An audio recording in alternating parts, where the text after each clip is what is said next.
예배라는 게 참 아직도 적응이 잘 안 됩니다. 우리 성도님도 아마 온라인 예배가 굉장히 불편할 겁니다. 하지만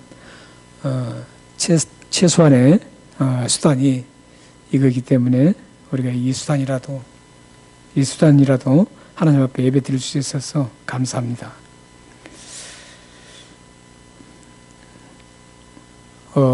세계에는 각자 직업도 많고 그 분야가 참 많습니다. 그런데 그 분야별로 누구도 따라갈 수 없는, 접근할 수 없고 따라갈 수 없는, 넘어설 수 없는 아주 차원이 다른 탁월한 사람들이 많습니다. 문화나 예술이나 또 공학이나 경제나 스포츠 이런 모든 분야에 보면 정말 누구도 흉내낼 수 없는 그런 탁월한 사람들이 참 많습니다. 이를테면 빌 게이츠라든지 스티브 잡스라든지 이런 분들은 컴퓨터 분야나 IT 분야에 차원이 다른 사람입니다.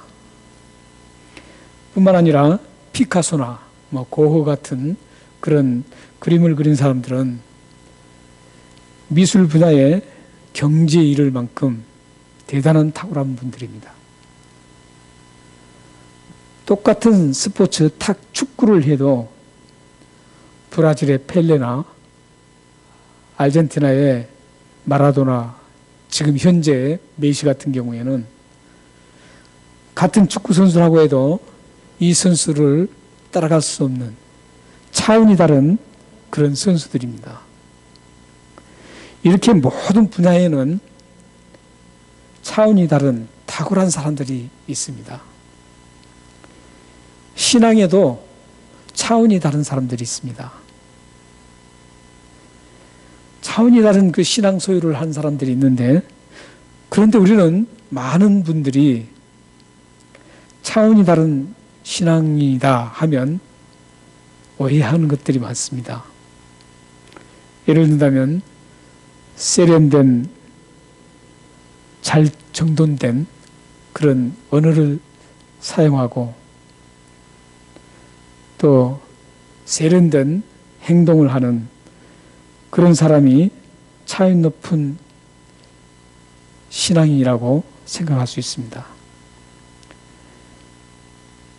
또 많은 기독교 서적을 읽고 신학교를 졸업하여 성경적인 지식이 대단한 사람을 차원이 다른 신앙이라고 생각합니다. 그런가 하면 또한 예언 기도를 하고 또 몸을 아픈 사람을 치유를 하고 기도해서 낫게 한다든지 또 어떤 이적을 베푸는 그런 사람을 차원이 다른 신앙이라고 생각할 수 있습니다.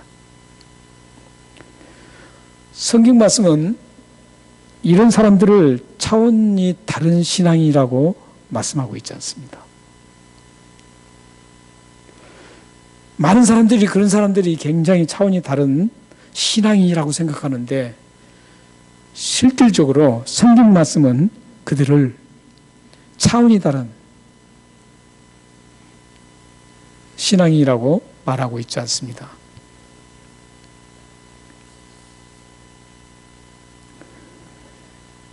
차원이 다른 그런 신앙인을 성경에서는 다른 말로 표현하고 있습니다. 고린도전서 14장 20절 말씀에 보면 이 차원이 다른 신앙인을 장성한 사람이라고 표현합니다. 오늘 말씀에 차원이 다른 신앙의 소유자를 소개하고 있습니다.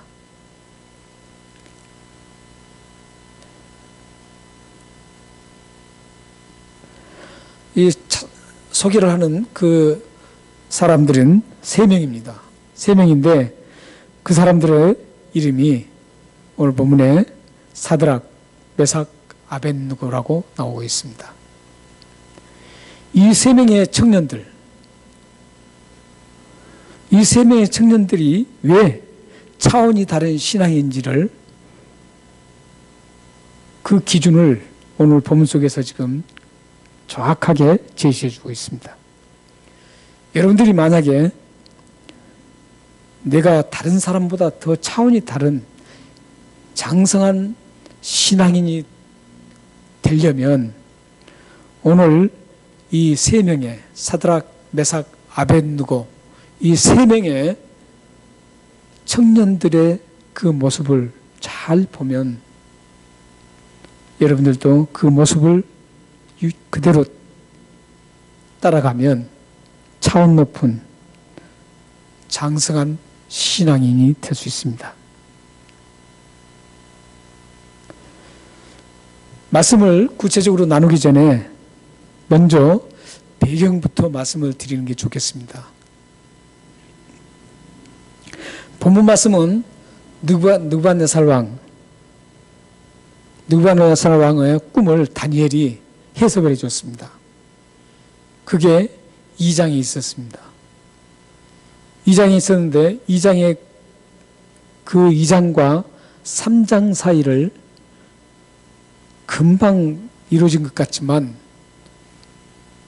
많은 학자들은 이거에 한 15년 간격이 있다고 보고 있습니다. 약 15년 간격이 지금 2장과 3장 사이에 있다는 것이죠. 만약 15년 간격에 이 2장과 3장 사이에 15년 간격이 있다면 우리는 어떤 생각을 유출할 수 있냐면 다니엘이 느부갓네살 왕의 꿈을 해석해 줬을 때 얼마나 느부갓네살 왕이 감격했는지 모릅니다. 그 주위에 있는 모든 사람들도 깜짝 놀랐고 완전히 다 감동에 빠졌습니다. 그런데 15년의 시간 동안 아무 일이 일어나지 않고 오히려 바벨론 제국 느부갓네살 왕이 통치하는 바벨론 조국은 그 옆에 주위 나라를 점점 정복해서 더 강한 그런 국가로 발전합니다. 이런 시기가 15년 정도 계속 흘렀습니다. 그렇다면 어떤 일이 일어날까요? 15년이 흐른 사이에 다니엘의 그 꿈 해석했던 그 순간들은 잊혀집니다. 우리들이 사실 굉장히 감격하고 막 이랬던 순간들도 한 1, 2년 지나면 잊혀지죠. 그런 것처럼 지금 만약 15년이 지났다 그러면 그 엄청난 감격했던 그런 감정들이 다 없어지고 생각 속에서도 그게 거의 사라진 시기입니다. 지금 이런 시기에 느부갓네살 왕이 두랍 평지에 높이 27m 그리고 여기 넓이가 2.7m 약 9층 높이의 건물 9층 높이의 그런 엄청난 금신상을 세웁니다. 여기 두랍 평지는 현지 이집트 주민들의 전해오는 그런 얘기는 이 바로왕이 거했던 그 왕궁에서 약 10km 떨어진 키르쿠크라는 그런 지역이라고 합니다.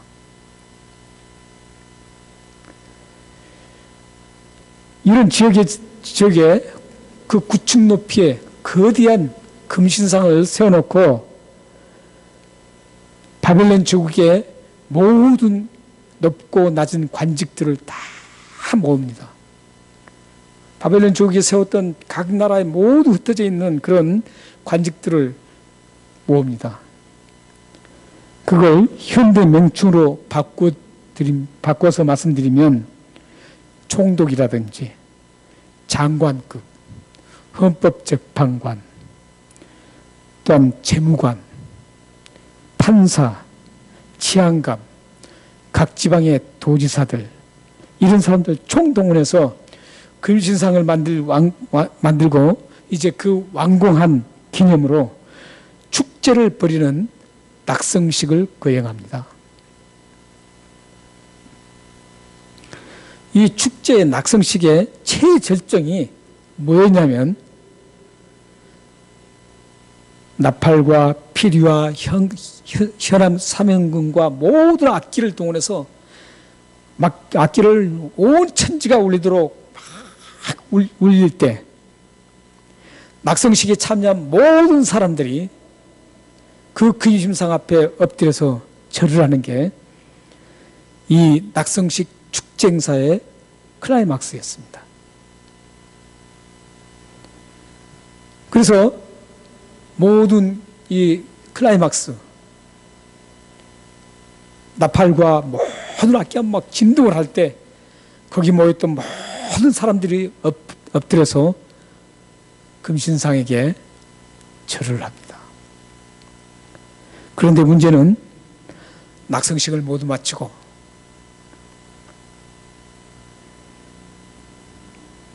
마쳤는데 바벨론 고익자들 일부가 금신상에 절하지 않는 사람이 있다라고 느부갓네살 왕에게 보고를 합니다.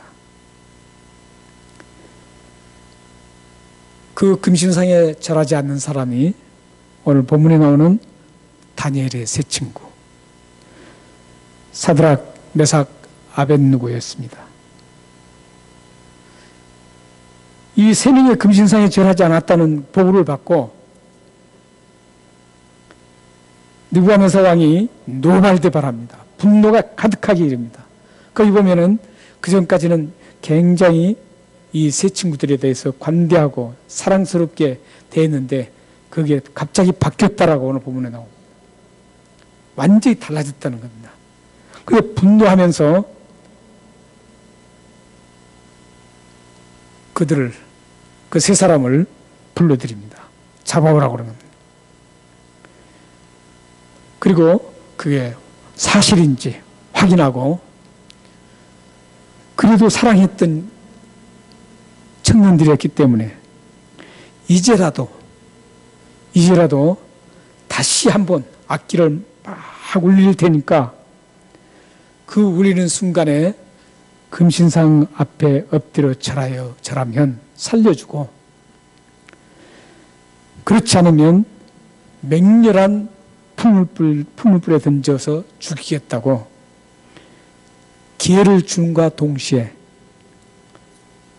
이제 협박이 이루어집니다. 그러면서 거기서 중요한 말을 합니다. 너희가 섬기는 하나님도 내가 너희들을 풀물불에 던지라고 하면 그 풀물에 던지면 너희가 섬기는 하나님도 건져낼 수 없다라고 장담을 하고 있습니다.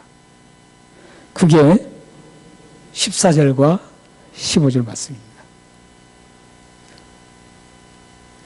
우리는 여기에서 한 가지 참 궁금한 게 있습니다. 많은 분들이 그렇게 궁금해요. 왜 여기에서 다니엘은 나오지 않는가? 다니엘의 세 친구만 나오고 다니엘은 나오지 않고 있습니다. 그렇다면 다니엘은 그러면은 그 금심상에 절을 했단 말인가? 그렇기 때문에 부르지 않고 풀불에 던지지 않았던 건가? 이런 의문점이 듭니다. 여기에 대한 많은 추측들이 많이 있습니다. 열 몇 가지가 쭉 나열되어 있습니다. 그런데 가장 성경적인 것은 어떤 거냐면 2장 마지막 절에 보면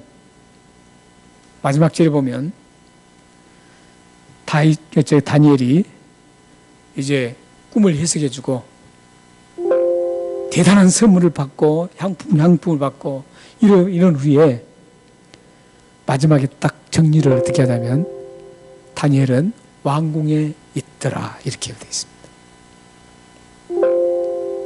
다니엘이 왕궁에 있었다는 것이죠. 지금 이 두라 평지는 왕궁으로부터 10km 정도 떨어진 곳에 있습니다.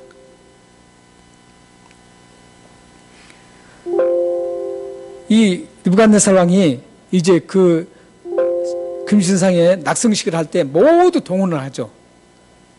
그런데 왕궁을 전혀 비워놓고 올 수가 없습니다. 그곳에 모든 국가의 책임을 지고 있는 다니엘을 그곳에 있게 했던 겁니다. 다니엘이 만약에 이 금신상에 낙성식에 참석했다면 역시 이 세 친구처럼 절하지 않았습니다.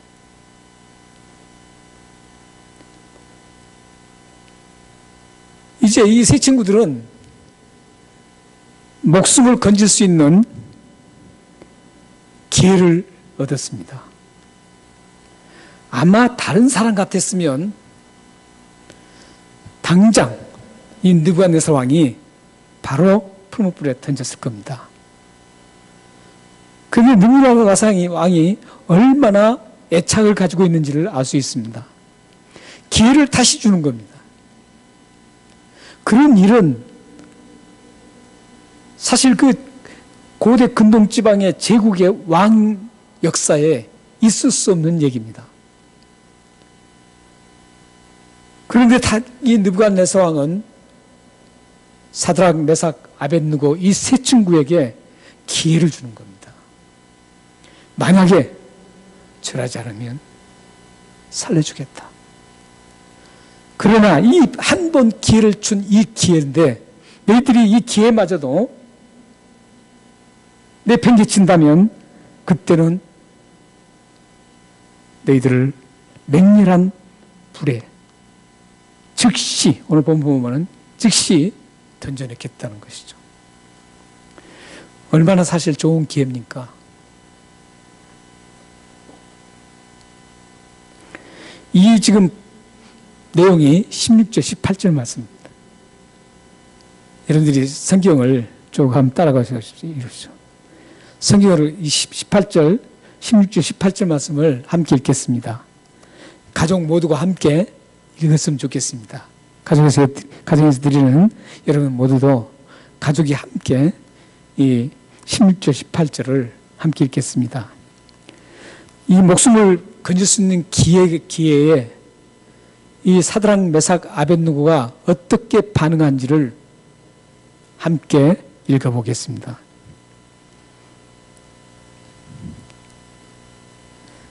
자, 시작. 사드락과 메삭과 아벳느고가 왕에게 대답하여 이르되 느부갓네살 왕이여, 우리가 이 일에 대하여 왕에게 대답할 필요가 없나이다. 왕이여, 우리가 섬기는 하나님이 계시다면 우리를 맹렬히 타는 풀무불 가운데서 능히 건져내시겠고 왕의 손에서도 건져내시리라. 그렇게 하지 아니할지라도 왕이여, 우리가 왕의 신들을 섬기지는 아니하고 왕이 세우신 금신상에게 절하지도 아니할 줄을 아옵소서. 이게 반응입니다. 그런데 여기서 지금 우리가 오해할 수 있는 게 17절 말씀입니다. 17절 말씀이 약간 번역이 좀 잘못된 겁니다. 왕이여, 우리가 섬기는 하나님이 계시다면, 이 번역이 잘못된 겁니다. 약간 의심스러운 뉘앙스잖아요. 여기서는 지금 왕이여, 우리가 섬기는 하나님이 허락하신다면 이런 뜻입니다. 계신다면 이런 게 아니죠. 왕이 하나님이 허락하신다면 우리를 맹렬히 타는 풀무불 가운데서 능히 건져내실 것이요. 이겁니다. 그런데 이게 약간 좀 번역에 문제가 있습니다. 어쨌든 이 세 친구의 반응을 한번 보십시오. 그 좋은 절호의 기회입니다. 절호의 기회인데 어떻게 합니까? 두 가지 이유를 들고 단호하게 단절해버립니다. 단호하게 끊어버립니다. 두 가지 중에 하나가 뭡니까? 16절에 보면 왕에게 대답할 필요가 없습니다. 왕이 말하는 그것에 대해서 우리가 대답할 가치가 없다는 거예요. 거기에 대해서 우리 왈가불가할 것 없이 단호하게 우리는 안 한다, 이런 뜻입니다.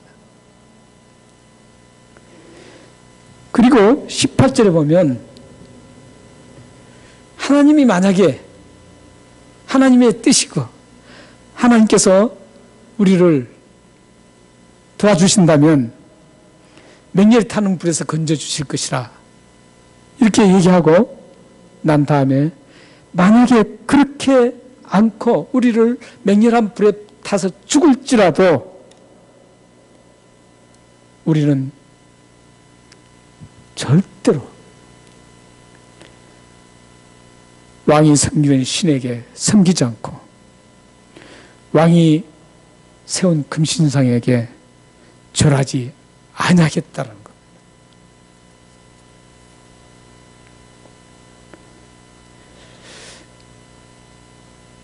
그러다 어떻게 합니까? 강력한 이 입장을 밝히니까 19절에서 왕이 어떻게 합니까? 왕이 분이 가득합니다. 그리고 나서 사드락과 메삭과 아벳느고를 향하여 얼굴빛을 바꿉니다. 그 전까지는 좀 너희들이 내가 너희들을 정말 애착을 가지고 있고 사랑하고 있으니까 내 말을 들어다오, 이런 얼굴빛이었는데 이제 얼굴빛이 완전히 바뀝니다. 완전히 이제 아주 그냥 사악하게 완전히 바뀌어서 명령합니다. 풀무불을 평소보다 뜨겁게 7배나 더해서 집어넣으라는 겁니다. 이 풀무불이 뭐냐면 이 금신상이라든지 뭐 상을 세우려면 반드시 필요한 게 있었습니다. 바로 용광로입니다. 크다란 용광로를 그 옆에 만들어 놓고 거기서 주조를 하고 또 철 같은 거 뭐 이렇게 부수분들을 부어서 녹여서 그걸 만들어내는 겁니다. 녹여서 만드는 곳이죠. 그게 없으면 금신상을 세울 수가 없습니다. 그래서 그런 역할을 하는 용광로를 옆에 뒀습니다. 근데 평상시에 고대 문서에 보면 평상시에 용광로, 그 신상을 만들 때 옆에 있는 그 용광로의 온도가 약 1000도 정도 된답니다. 1000도. 그 7배면은 7000도죠. 그런데 여기서 7배는 뭐냐면 당시의 기술로 7000도로 올릴 수 없었답니다. 올릴 수 없는 거예요. 여기서 7배라는 것은 완전 숫자예요. 그래서 열을 가득하게 가장 최고로 완전하게 열을 마음껏 해서 가장 최고의 온도로 높이는 그 표현입니다. 이게 7배. 그래서 이 가장 뜨겁게 온도를 높이는 겁니다. 그 몇 도인지는 모르죠. 일단은 1000도 이상은 되는 거죠. 1000도만 돼도 사람을 집어넣으면 뼈가 녹아버립니다. 완벽하게 이 세 사람을 죽이겠다는 의지입니다. 하나님도 건져낼 수 없을 만큼 완벽하게 생명을 죽이겠다는 의지를 가지고 이제 거기에 집어넣으라 그럽니다. 얼마나 뜨거웠으면 그 밑에 본문에 보면 이 세 친구들을 붙잡고 있던 그 병사들이 그 열기에 밖에서도 죽을 만큼 던져지도 않았는데 밖에서 그 열기로 인해서 죽는 그런 어마어마하게 뜨거운 상황입니다. 하물며 그 엄청난 뜨거운 곳에 사드락, 메삭, 아벳느고가 던져진다면 순간 뼈도 녹아버려서 찾을 길이 없을 만큼 그런 대단한 지금 풀무불입니다. 안타깝게도 이 세 친구들은 그 엄청난 곳에 느부갓네살 왕의 명령대로 던짐을 받습니다. 우리는 이 장면에서 세 명의 청년들의 차원이 다른 신앙의 모습, 장성한 사람의 신앙의 모습이 어떤 모습인가를 발견할 수 있습니다. 16절에 대답할 필요조차 없습니다. 나는 죽어도 그렇게 할 수 없습니다. 하나님께서 분명히 살리실 수 있습니다. 그렇지만 하나님께서 살려주지 않고 그 풀무불에서 이제 죽는다고 할지라도 우리는 결코 왕이 섬기는 신을 섬기지 않고 왕이 세운 금신상에 절하지 않겠습니다. 사실 다니엘의 세 친구는 목숨을 건질 수 있는 좋은 기회였습니다. 금신상에 절 한 번만 하지 않으면, 두 번도 아니고 딱 한 번만 절하면 죽지 않습니다. 일제시대 때 신사참배했던 것처럼 겉으로 그냥 하는 것이지 마음에는 하지 않으면 되지. 마음이 그렇지 않은데 겉으로만 그냥 그렇게 한다, 절을 한다, 이런 생각을 가지고 한번 눈 딱 감고 금신상에 절을 한번 하면 그들은 소중한 생명을 건질 수 있었습니다. 그리고 자신들을 생각해서 기회를 준 그 왕의 호의와 그 사랑을 생각해서 한번 모른 척하고 절 한번 한다면 부모, 형제들, 친구들과 이별하지 않고 함께 할 수 있는 좋은 기회였습니다. 그런데 사드락, 메삭, 아벳느고는 창창한 젊은 이 청년들은 앞날이 앞으로도 많이 남은 그 생애, 아까운 생애를, 이 좋은 기회를 살리지 않고 날려버립니다.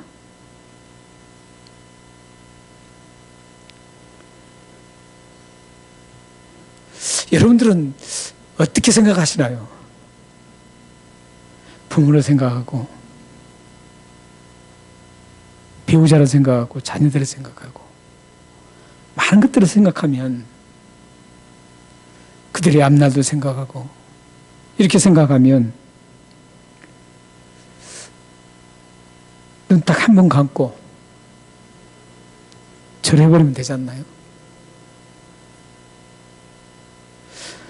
의외로 우리 삶 속에 이렇게 큰 사건 아니더라도 하나님을 선택할 것인가, 하나님 반대로 선택하실 것인가, 이런 게 너무 많다는 것이죠. 우리 삶에 너무 많습니다, 그게. 여러분 자세히 한번 생각해 보십시오. 순간순간 내가 하나님의 뜻을 선택할 것인가, 아니면 나의 감정과 나의 형편과 나의 어떤 이익을 위해서 선택할 것인가, 나의 자존심을 위해서 선택할 것인가, 이런 기로에서 우리는 많이 갈등의 기회가 많습니다. 이런 갈등의 시기에 사드락과 메삭, 아벳느고는 갈등조차도 안 했습니다. 말할 가치가 없습니다. 또 여기서 한번 우리가 생각해 볼 것은 뭡니까? 그 좋은 기회를 놓치는 것이죠. 그 목숨을 좋은 기회. 하나님께서, 우리는 대부분 그렇게 생각을 하죠. 하나님, 기도하면서 하나님, 제가 이런 형편에 있는데 하나님이 꼭 도와주십시오. 이렇게 우리는 기도를 하고 생각이 잠겨 있을 때가 많습니다. 여기서 더 나은 차원이 다른 신앙인들은 기도도 다릅니다. 하나님, 지금 굉장히 죽을 지경입니다. 이걸 좀 해결해 주십시오. 하나님 살아계시지 않습니까? 거기서 끝나지 않고, 하지만 하나님의 뜻이 응답이 아니라면 그래도 저는 감사하겠습니다. 사드락, 메삭, 아벳느고 이 세 친구의 이 과정을 보면 재밌는 과정이 하나 있습니다. 뭐냐면 하나님께서 이들을 불 가운데 들어가기 전에 얼마든지 구원할 수가 있었습니다. 그런데 하나님은 그 위기 가운데, 고난 가운데 들어가게 만듭니다.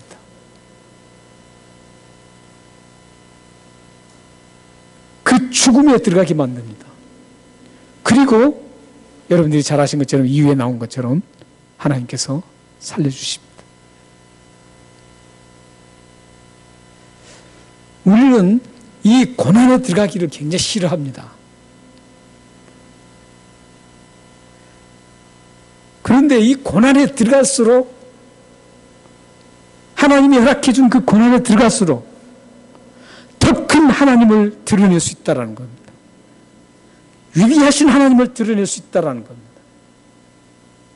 여러분의 생활 속에 고난이 왔을 때 그 고난을 회피하려고 하는 게 아니라, 하나님, 이게 나에게 주어진 고난이라면 그 불 속에 나를 넣어주십시오. 만약 거기서 내가 그 고난이 계속되어서 이 생에 끝날 때까지 계속된다고 할지라도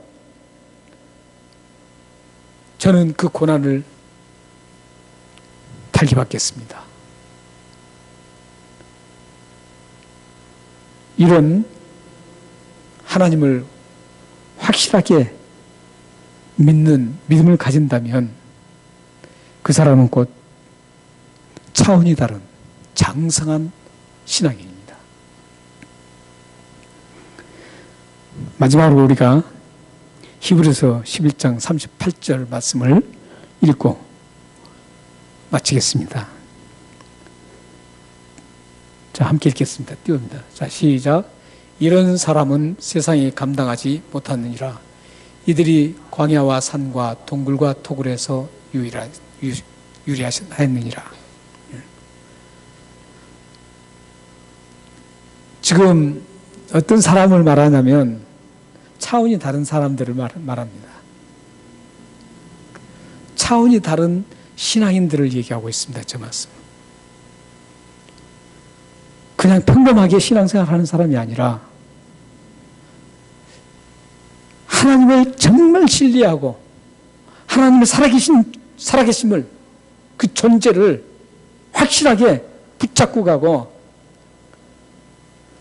하나님께서 어떤 일을 나에게 줘도 불평하지 않고 감사하면서 그 일을 묵묵히 받아들이겠다라는 그런 사람들의 향해서 38절 말씀은 세상이 감당할 수 없는 사람이라고 말합니다. 차원이 다른 신앙인, 장성한 사람입니다. 근데 저 말씀 38절에 적혀 있지만 33절부터 쭉 읽어보면은 33절에 처음에 딱 이렇게 얘기합니다. 믿음으로 이렇게 시작합니다. 믿음으로 나라를 이기기도 하고 의를 행하게 하며 약속을 받기도 하며 불의 세력을 멸하기도 하며, 그러면서 엄청난 일들을 행했던 그 믿음의 사람들, 차원이 다른 장성한 신앙인들의 쭉 얘기를 합니다. 엄청난 일을 만들어냅니다. 하나님이 살아계신 것을 생생하게 드러내는 그런 대단한 일들을 여기 이 사람들이 하고 있습니다. 믿음의 선진들이. 근데 거기에 단서가 뭔 줄 아세요? 믿음으로, 이겁니다. 다니엘의 세 친구가 하나님의 존재를 믿음으로 절대 어떤 타협도 하지 않겠다. 하나님의 존재가 확실하게 나는 믿기 때문에 불 가운데 집어넣어도, 풀불에 집어넣어도 오직 하나님만을 섬기겠다라는 그런 믿음의 사람들이었습니다. 이런 믿음의 사람들을 통해서 하나님의 위대하심이 드러나는 겁니다. 차원이 다른 신앙인, 성숙한 신앙인들을 통해서 하나님의 위대하심과 하나님의 살아계신 존재를 드러낼 수 있다는 것이죠. 그런데 그렇지 않고 흐지부지하게 신앙생활하는 사람들에게 통해서 하나님의 그 위대하심, 살아계신 하나님의 존재, 하나님의 그 위대한 역사를 절대 드러내지 않습니다. 여러분들의 가정과 여러분들의 자녀들이 정말 살아계신 하나님의 존재를 드러내기를 원하십니까? 여러분의 가정과 여러분의 자녀들이